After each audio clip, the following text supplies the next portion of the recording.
मेरे प्रिय साथियों, नमस्कार। फ्री मीडिया के इस चैनल पर आप सभी का स्वागत है। आज हम बात करेंगे निजीकरण के खामियों पर हो पुनः विचार।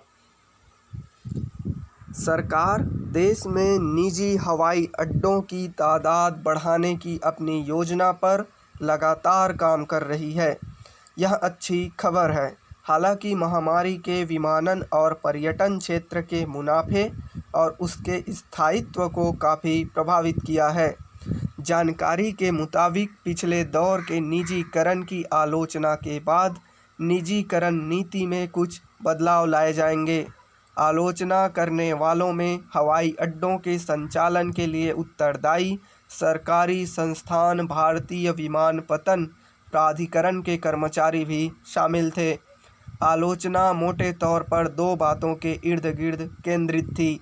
पहली, इस बात को लेकर चिंता जताई गई कि पिछले वर्ष जिन 6 हवाई अड्डों लखनऊ, अहमदाबाद, जयपुर, मंगलूर, तिरुवनंतपुरम और गुवाहाटी की नीलामी की गई, उन सभी की बोली एक ही बोलीकर्ता अदानी इंटरप्राइजेज को हासिल हुई। अदानी ग्रुप की राजनीति उजागर है। उस पर भारी कर्ज है और उसे हवाई अड्डों के संचालन का कोई अनुभव नहीं।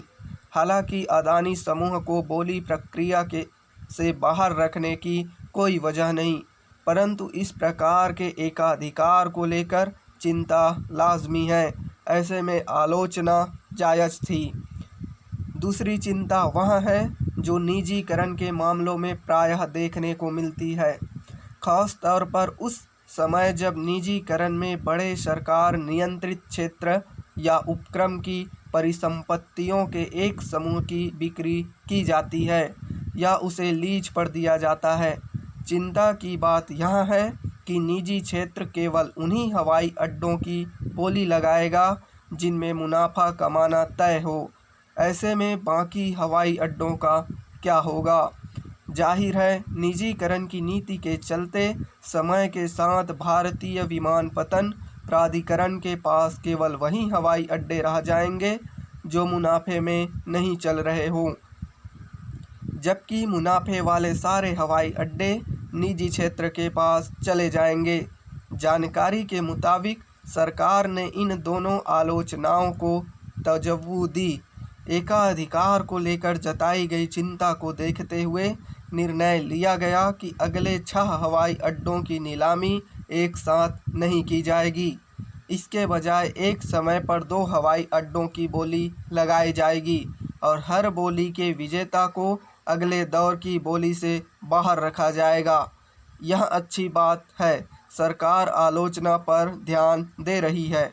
बहरहाल उसे उस प्रक्रिया पर पुनः ध्यान देना चाहिए जहां उसने 6 हवाई अड्डे एक ही बोलीकर्ता को सौंप दिए।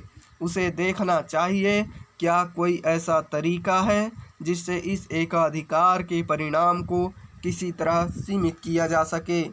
दिक्कत यह है कि दूसरी आलोचना का जवाब देते हुए बोली में मुनाफे वाली एक हवाई अड्डे के साथ एक ऐसे हवाई अड्डे को शामिल किया गया जो घाटे में चलने वाला है। उदाहरण के लिए लखनऊ के साथ कुशीनगर हवाई अड्डा। सरकार को लग रहा होगा कि यह गैर मुनाफे वाली हवाई अड्डों की नीलामी का अच्छा तरीका है, लेकिन यह अदूरदर्शी है। सार्वजनिक वित्त का एक बुनियादी नियम यह है कि सब्सिडी यथासंभव पारदर्शी होनी चाहिए ताकि आकांक्षक जनप्रतिनिधि और मतदाता उसका समुचित आकलन कर सके। इस मामले में बिना मुनाफे वाले हवाई अड्डों की सब्सिडी मुनाफे वाले हवाई अड्डों के यात्रियों द्वारा चुकाए जाने वाले ऊंचे किराए में छिपी होगी। यह बुनियादी रूप से गलत है और उस नीति की याद दिलाता है जब पूर्वोत्तर के हवाई मार्गों को प्रमुख मार्गों के साथ जोड़ा गया था।